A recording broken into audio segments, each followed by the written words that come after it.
filming till 4, and we're headed to Catalina. So the mission is to get to Little Harbor and anchor out on the backside of Catalina. Ohana's buddy boating. 2 solo boats buddy boating to the backside of Catalina. We're going to be motoring, we think, all day. Beginning winds later this afternoon. It'll be on our nose up until probably the last few miles. So we might get a little bit of sailing in. Right now it's super calm and super flat, so there's not even a point yet of putting up the sail to steady us. All right, it's about 10 after 5 a.m. in the morning, about 5 miles offshore from Dana Point. All right, 6 a.m. update. Still motoring along. It's almost, actually looks pretty light out right now. It's almost sunrise, not quite. Got a few minutes left to go. It's been really pretty uneventful. Probably about 9 miles offshore. And land is still fairly visible. About 23 miles from here to the southern tip of Catalina.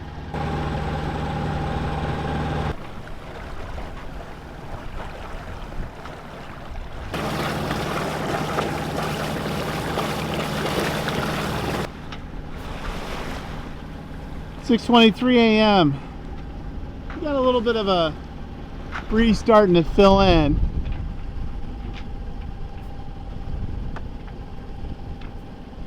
Looks like there's a little bit of south in it. I think there's quite enough coming at the right angle yet.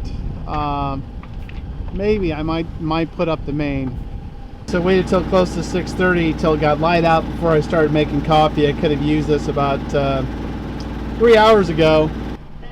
7:15. Still have a couple of miles till we get to the shipping lanes. This guy's about 6.5 miles out. He's not a concern. Not much on AIS. Let's take a look at that. This guy 6.612 nautical miles away, nowhere close to us.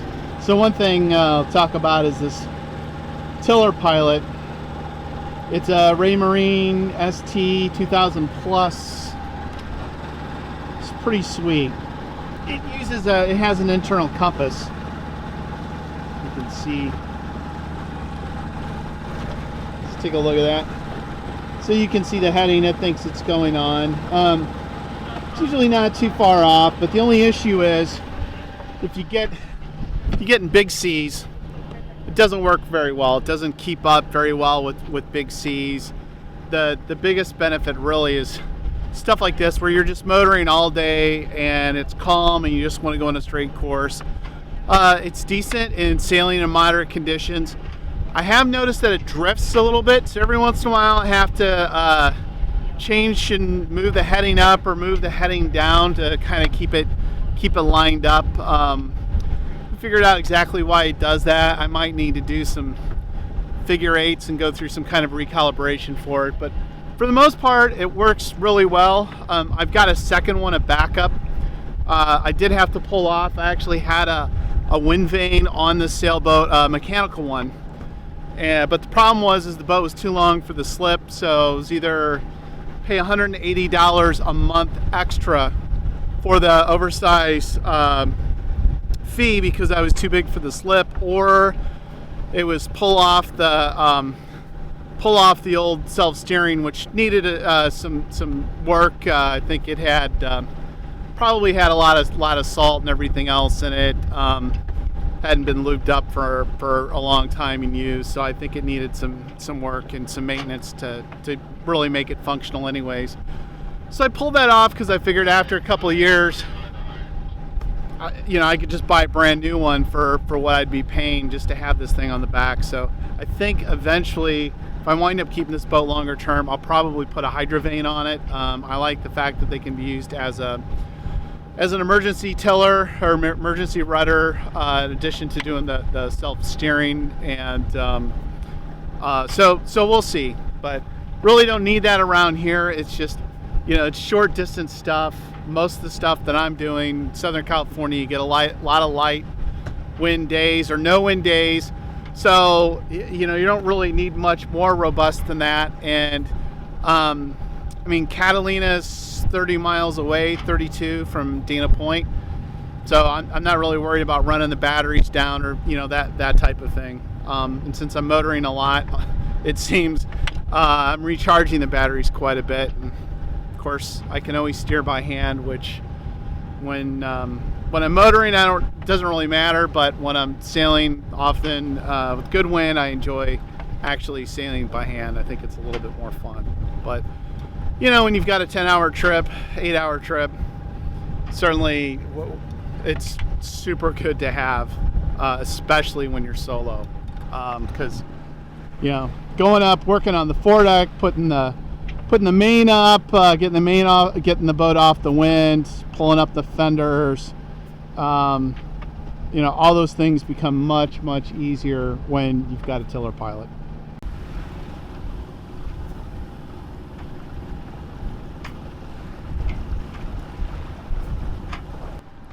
All right, so it's coming up on 8 a.m. We're just now officially starting to enter the shipping lane. So we're going to enter the northbound coastwise shipping lane first. Then there's a buffer zone of about 1.5 miles, and then we'll hit southbound. So that ship that we saw earlier, if we can, it's coming in or not, but he's way out there. I don't even think I can get him in focus very well. But so there's a ship that we saw for a while that we passed. But if I scan over to starboard and I look for southbound ships, look around the horizon here, I can't see any ships out there. I see this power boat here. So we've seen a little bit of traffic. You see him, but I can't see any ships here at all, right? And hopefully you can make this out on camera, but you can see Catalina well. So there's the southern tip. That's actually 13.5 nautical miles away. So we still have, you know, a little under 3 hours before we get there. 2.5, I'd say. And then that'll be about 10:30 local time. So let me show you why I love AIS. So this is pretty cool. So that ship we saw earlier just over to port now, he's already through the shipping lane, so he's headed southbound. And there's another boat here that's headed southbound. So look at this band. This is a 12-mile circle, so he's a little less than 12 miles. And let's let's move the cursor over here. And if I look up here, if that's coming in, it's he's 11.29 miles away. So it sounds like he's a pretty good distance away. Now let's zoom in on AIS and let's see if we can get a little bit more info on this. So 687 feet, 103 feet of beam, so we need to stay out of 103 feet of water, draft to 23.6 feet, and he's moving 11.8 knots, course speed over ground. So he's looks like he's headed for Mexico, and he's a cargo ship underway using engine. So if he's about 11 miles away, 11 nautical miles away, and he's doing 11 knots, and we're doing 4.6 knots, right?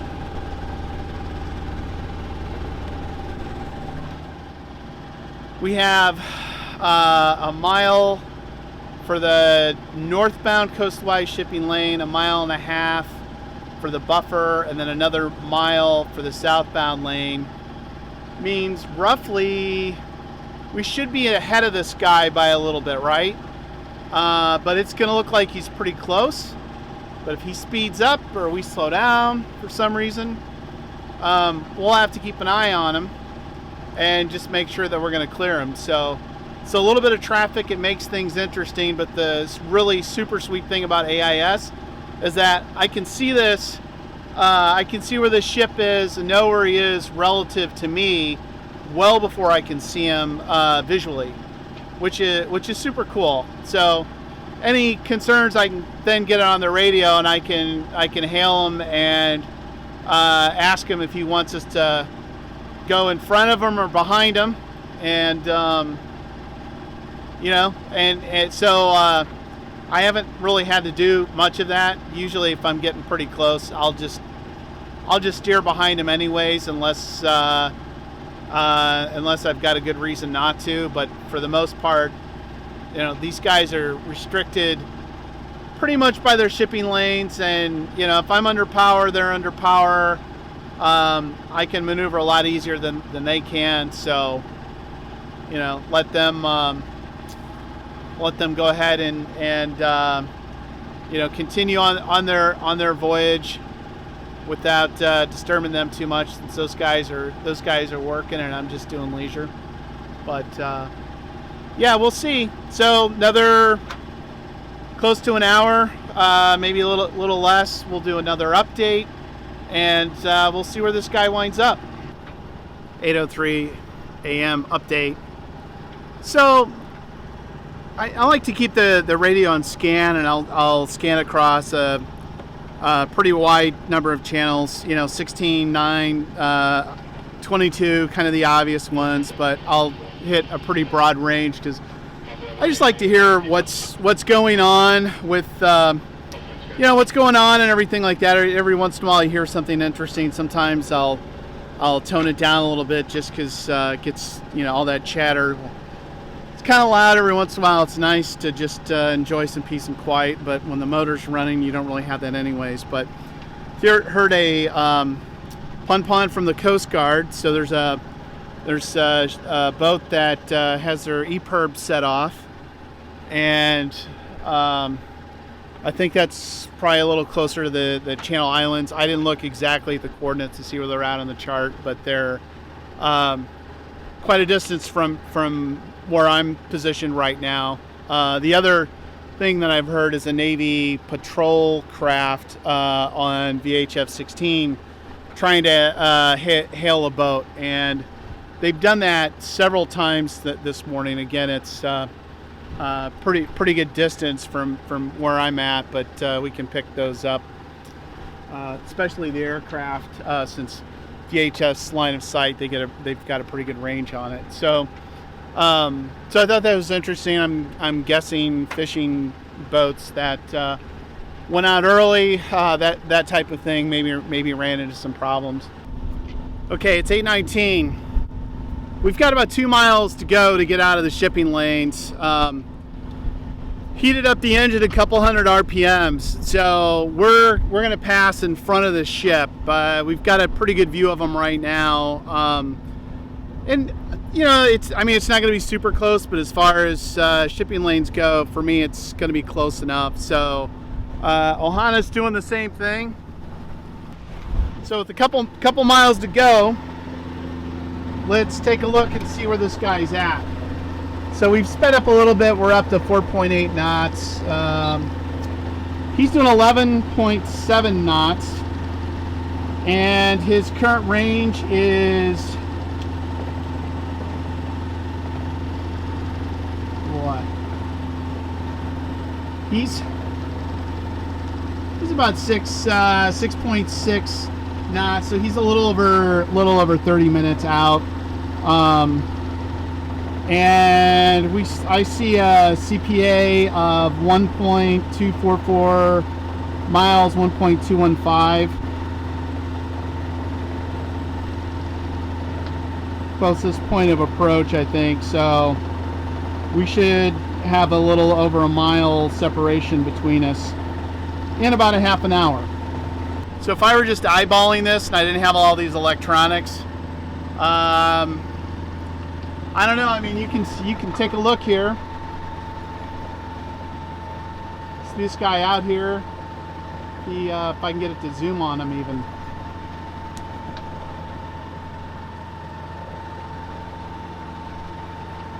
So he's visible, but you don't get a super good view or a really good appreciation for the distance until he gets a little bit closer. And I'm sure people that are out doing this for a living can eyeball it a lot better than I can. I probably would go behind him if I didn't have all the electronics and confidence that I was going to pass in front of him. 837. We're in the southbound shipping lane. Buenaventura is about 3 miles away. You get a better look at him. So you can see the bow wake a little bit as he's coming. So we're gonna be well clear of him by a little over a mile, about 1.2 miles roughly, give or take. So no worries there. But as you can see, he's from not being able to see him not too long ago to having a reasonably close encounter with the ship doesn't take you long. So if you're out going solo or single-handed and not paying attention, or if you're dozing off for a little bit and you're out somewhere where there's busy shipping lanes, that traffic can just kind of creep up on you out of nowhere. So it's pretty awesome having AIS to be able to see these guys way out there. So see a lot of these ships 20 plus miles away on AIS, even further than that most of the time.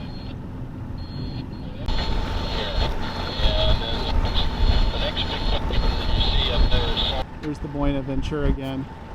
Pretty clear shot now. It's super obvious that that we're well across his bow now. So Buenaventura is almost dead astern of us. So that should be about 1.2 miles distance.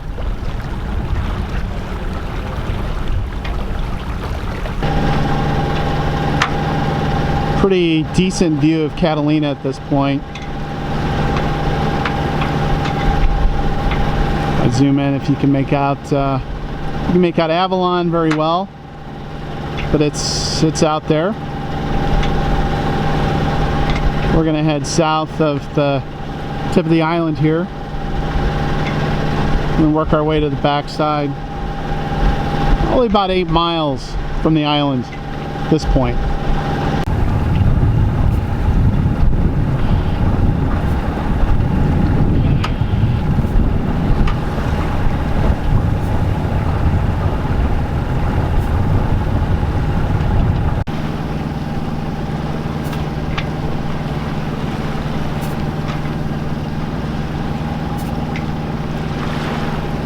(10:09 a.m.) We got a couple miles, 4 miles before we're at Church Rock at the south end of Catalina. Pan to the right a little bit. Get a glimpse of the casino there for Avalon. We're not stopping at least today. Alright, this is going to be an issue. I don't have my sails up yet. Ohana's got hers up. Feel a little bit of wind. Still feels like we're a little bit high, so we'll do the main here pretty soon.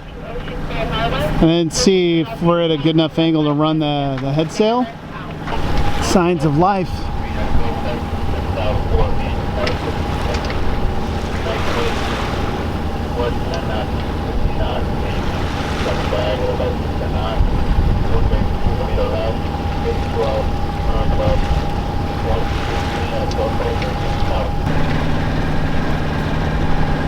Alright, it's 10:30 a.m.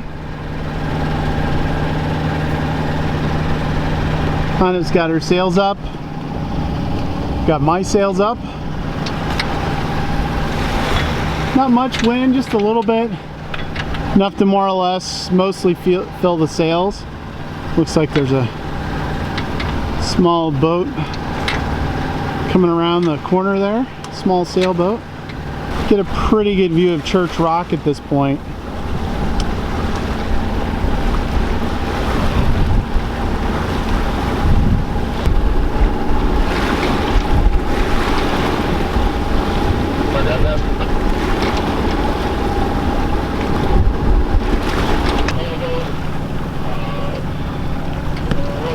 Looks like an Arleigh Burke class destroyer there.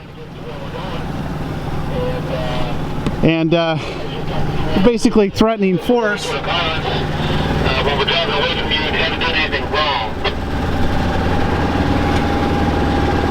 So they're basically asking. Sir, could you please answer some of my questions? They're asking another boat about their call signal, what they're hauling, and basically saying they'll use force if they don't comply.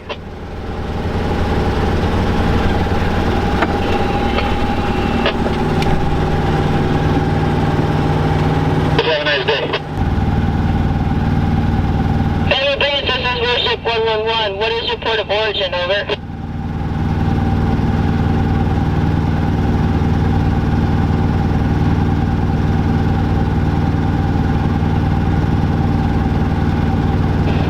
Ma'am, our home port is Honolulu. Last port of call is Wilson Cove. Thank you. Thank you, Captain.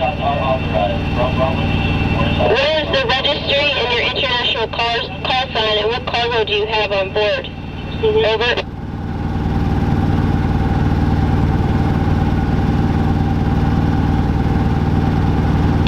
White's Landing, Harbor Master, do you copy? Echo Zulu, and did not catch the other question. What cargo do you have on board, and what is your destination? Over.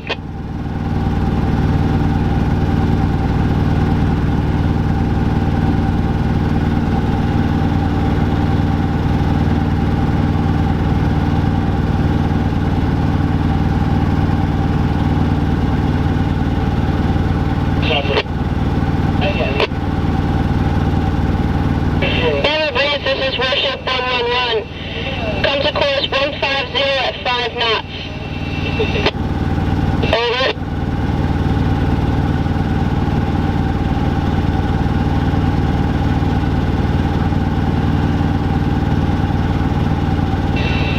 Hello, Base, this is Worship 111, operating with Combined Maritime Forces. We intend to conduct a boarding of your vessel under the authority of UNCLOS Article 110 in customary international law, to examine your documents and confirm nationality of your vessel. We intend no harm to your vessel, cargo, or crew. Will you comply with our instructions? Over. 111, that's a negative, ma'am. Like I said, we are in a tight schedule. We cannot alter our course. You're going to be severely delaying our operation, so I'm going to have to say negative on that. Much obliged, but thank you, and you guys have a nice day. Roger that. Hello, Base, this is Worship 111. Whiskey, over. 111, stop shooting, please, stop shooting. Hello, Base, this is Worship 111. Come to course 150 at 5 knots. Over. We intend to board and visit your vessel. Over. Roger, man, we're coming around 150. I really wish you'd let us keep going this direction, over.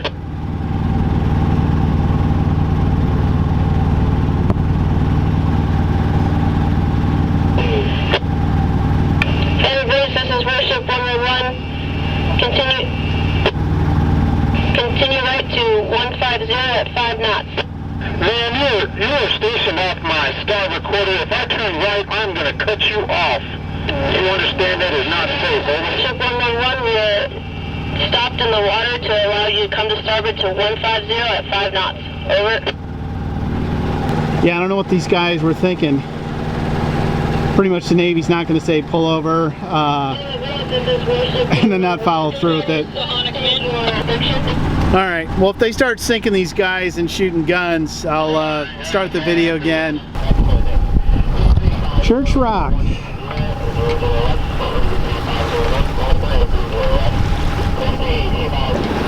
9 degrees 29 west, 33 degrees 25 north, 419 degrees 24 west, 33 degrees 38 north, 419 degrees 0 south.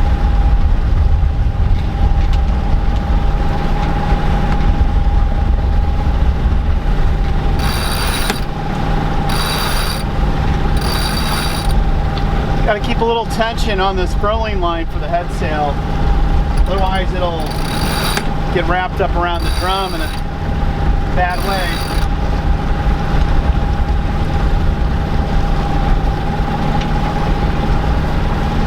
I've got an asshole in this line.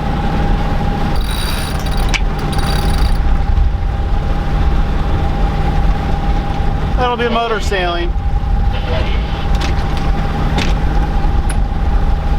Keep the motor running at this point probably. We're getting a little close. Okay, it's time to dump the main.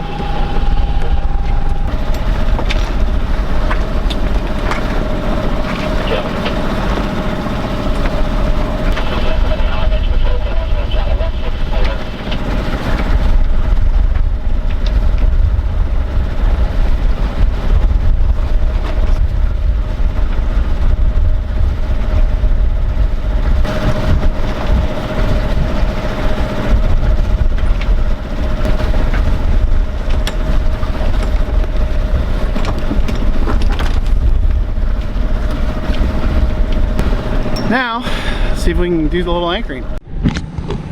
So Ohana kicked my ass getting down here, but good news is she way overstated Little Harbor. I think she was heading more towards Cat Harbor. So she's out there. Little Harbor straight ahead. I see one sailboat, not sure if there's any other boats, but I can see one sailboat anchored out here, at least to start with. So we'll get a closer look and we'll see if there's room to anchor. All right, it's 20 after 2 here at Little Harbor. Finally got tied up. A little bit of drama with the anchor, not really too much drama, but I'm in 25 to 30 feet of water. It's high tide, so I was hoping to have a little bit more scope. So it looks like I'm shy of 150 feet. I'd rather be out here a little deeper, maybe quite a bit, but the good news is it's pretty calm. I think the anchor's down fairly well. So there's Ohana and there's another boat. So there's 3 boats here anchored. I'm right behind these rocks. It's really pretty, but they're nice. They're breaking the waves up in front of me. So hopefully it'll be pretty calm here. There's a beach over there. Looks like some little buildings or encampments, but as you can see there's a lot of kelp to deal with. So when you're anchoring, and close to where I anchored there was quite a bit of kelp, so I did my best to stay out of it. I think I'm definitely going to get some more chain for the next time I anchor. Get some more road. I kind of wish I would have brought the additional line that I had. It's tied up underneath, so I'll have to do a little bit of work to straighten it out. But this is a good test. We'll try it again next time, and we'll be a little bit better equipped. But I think we'll be fine for tonight. Next thing for me is to try and figure out how to get an anchor alarm set on my GPS apps. I think I have an sail safe for one of those on my phone. I'll set an anchor alarm, see how much I'm drifting. And I think next step is to inflate the dinghy and think about potentially dropping a stern anchor. That's a little bit of work getting the dink ready. There she is on the hook.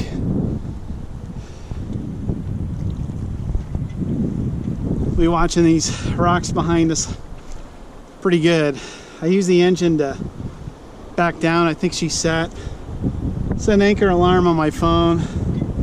Plus I'm just kind of keeping an eye on it. Not too excited about these waves kind of breaking. It's high tide right now, so water will get a little bit lower. I don't expect it to get much worse or much earlier. Looks like Ohana's got about almost the same roll where she's at. All right, so where's the worst place in Little Harbor to anchor? Probably right there. So I thought these waves would protect fairly nice. And the waves are breaking, and they're in front of the boat. They're breaking at the rocks. But then if you watch Keeldragger, and you'll see the boat hobby horsing.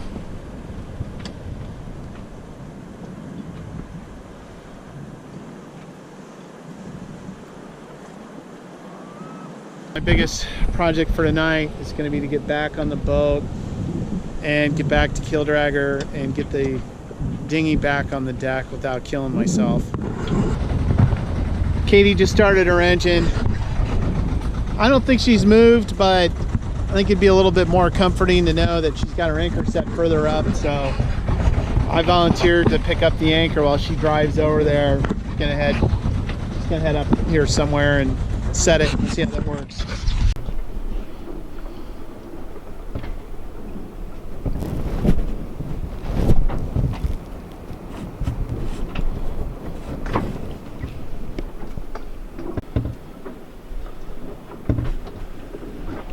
So it's 7:15. So one arrangement I don't like with my anchoring is that my road's, it's fairly thin and it doesn't have any chafing gear. Now, we were bumping around quite a bit earlier. I don't think it's going to be that bad tonight. I don't expect it to be much worse than this.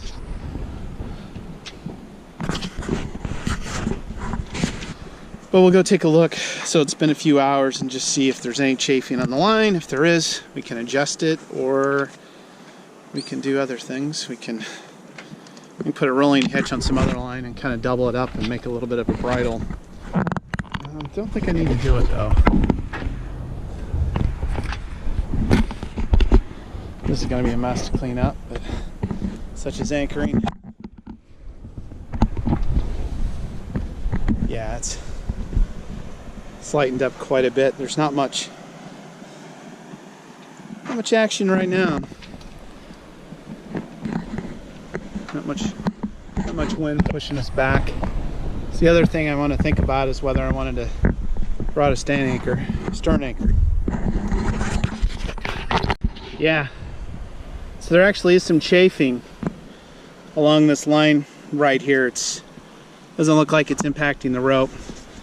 So looks like the line's going to be okay, but yeah, that's going to be fixed. Plenty of kelp around. Not sure if that shows up, but all around the boat.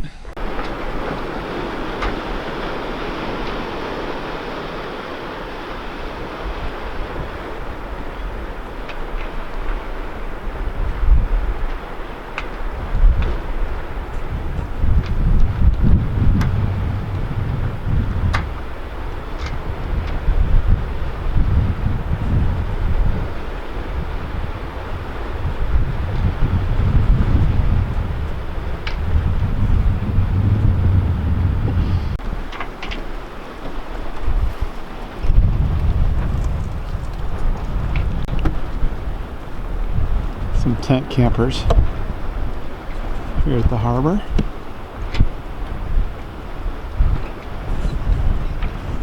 It's 6:30 right now. I'm not sure how well this comes up. There's a lot of kelp in here. I'm actually in an okay spot.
Alright. Final minutes of sunset. Green flash or nah?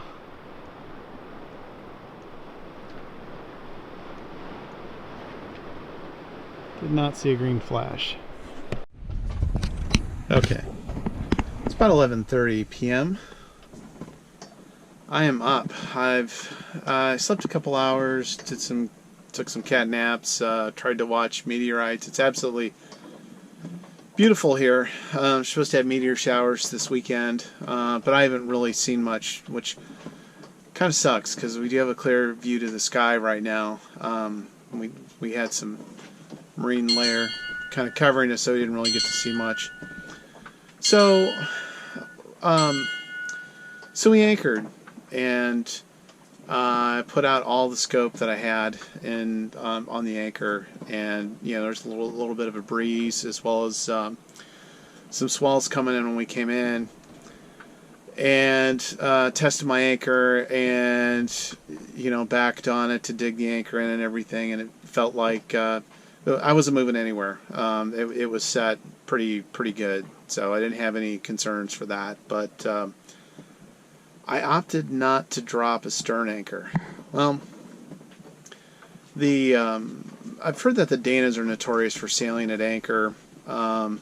So we've got a couple effects here. We've got the tides coming in and out, and we also have wind. So when the tides come in and out, you get the currents, and that can make you pivot on your anchor if you only have a single hook dropped. And then the other piece is you can sail at anchor that the winds can push you to point one direction or another. So I took a little nap, and I woke up, and I was getting a little bit, a little closer to the rocks that are in front of me versus the rocks that are behind me.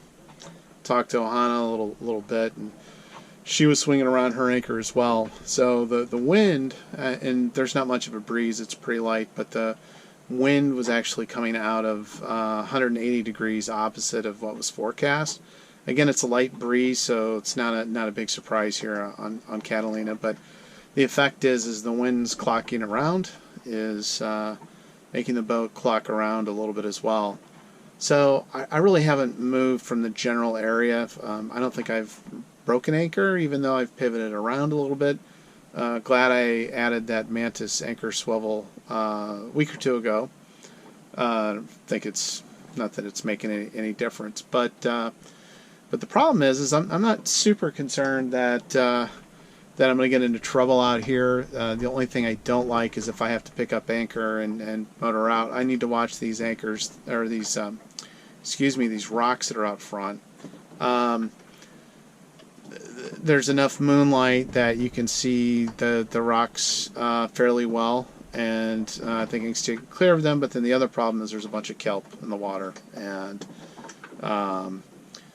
pretty super easy to wrap your prop with kelp. So prefer to not have to do any motoring or take any evasive action at night while it's dark out. So the plan at this point is just to kind of stay up, or at least you probably heard the bells on my phone. That's Open Captain running on my Android phone.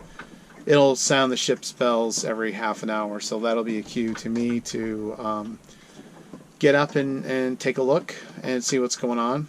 I was actually sleeping in the cockpit. It was super comfortable. Well, not super comfortable. It's not really comfortable at all, but the temperature is really nice. So the temperature is really, really comfortable, and it's pretty relaxing hearing the water, the swells coming up against the rocks and things like that, up until a point where they sound a little bit too close. So yeah, I think we're okay. We're gonna lose a little bit of sleep in this anchorage, such as life. If worst comes to worst, I'll pull up the anchor and just deal with it here in the dark. But my first preference is to stay put, and as long as I'm in the same general area and I'm not doesn't look like a broken anchor and I'm not drifting into anything, I won't worry about it. It's a good learning experience for me. I'm definitely going to upgrade my anchoring tackle a little bit, probably get a modern anchor, get more chain than I've got now, and get set up a little bit better to hook up my stern anchor to the stern, because just the placement of the cleats with lifeline stanchions and things like that just isn't really well suited for running a stern anchor anyways. I mean, you can do it, it's just it's not ideal. So that'll be a project for later. For this will be the last time I'll be anchoring, probably for a month or two maybe, just with all my travel and everything else that I've got going on for business and other vacations that are not on this boat but somewhere else.